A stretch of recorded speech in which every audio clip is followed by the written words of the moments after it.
with astronomy for extracurricular activities, which is a very important topic, with Adina Oancea. Adina, I know you for so long, I'm not so sure that I pronounced your name properly, but Adina, I know it's correct. So Adina, I give you Yes, the it's floor. correct.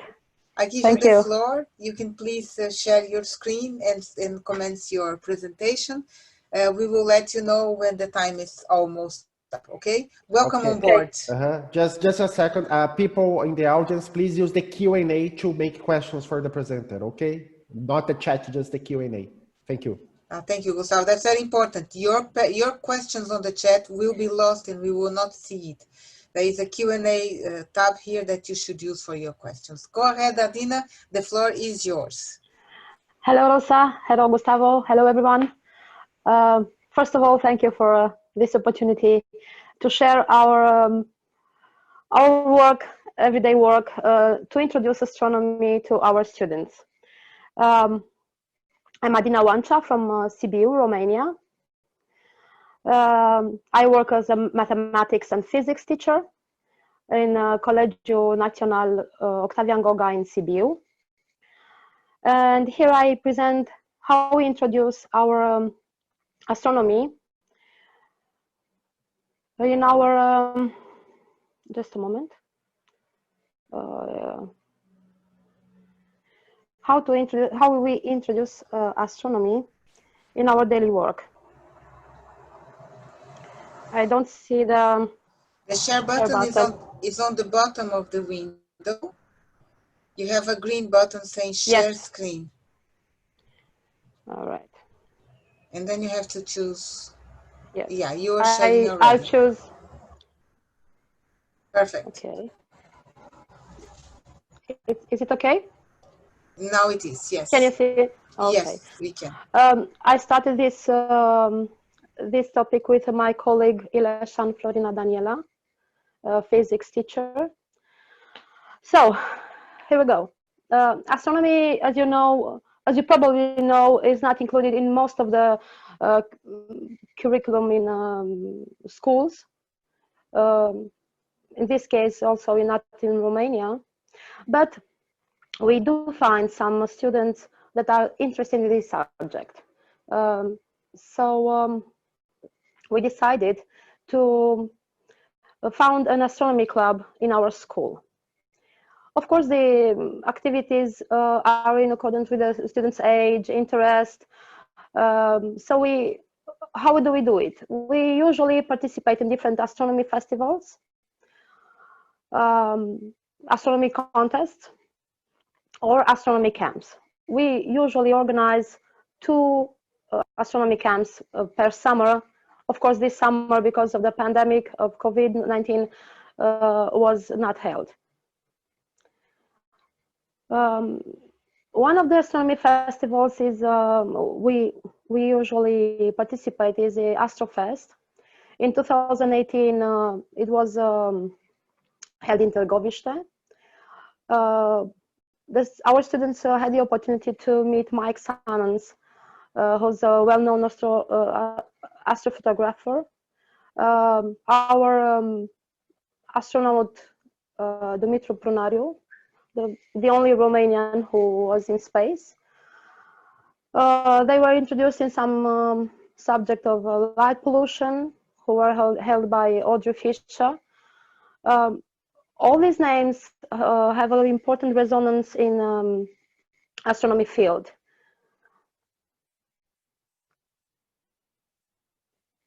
Here are some photos we took.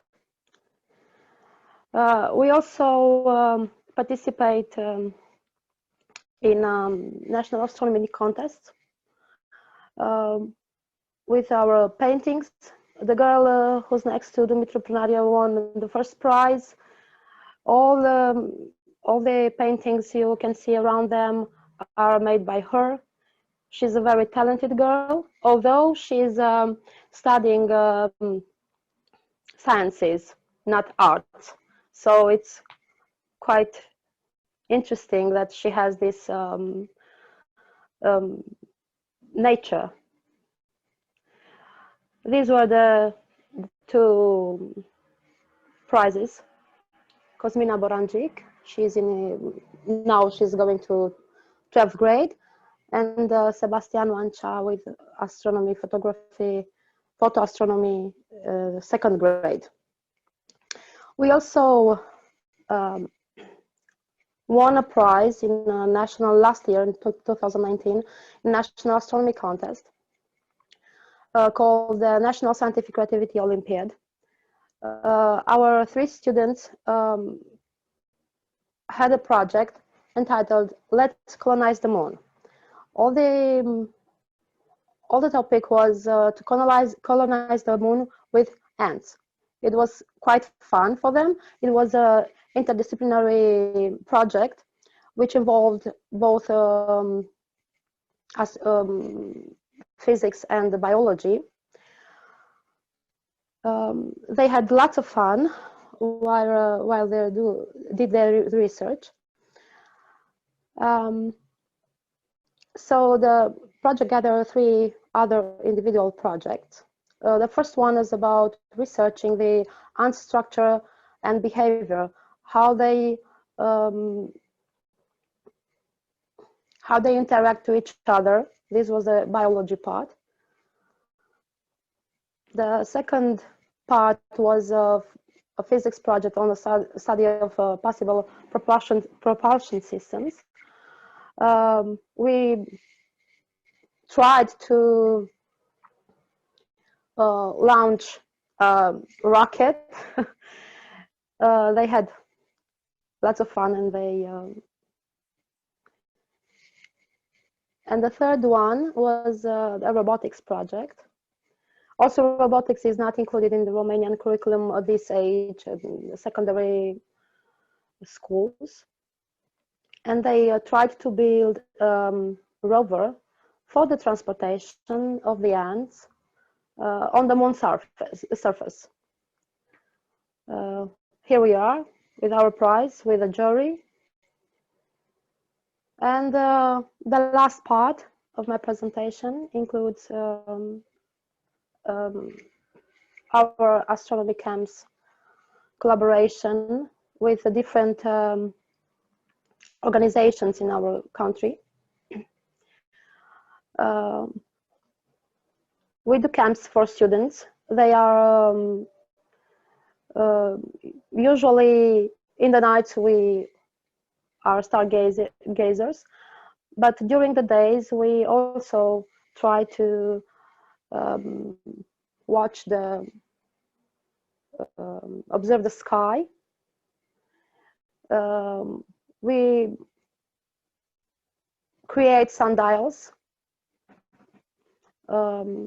We also do an activity to observe the effects of an asteroid impact, usually on the moon surface, but it can be, of course, extrapoled. And we also learn to read a planisphere. So this was my presentation. If there are any... That was a quick and very nice presentation, Adina.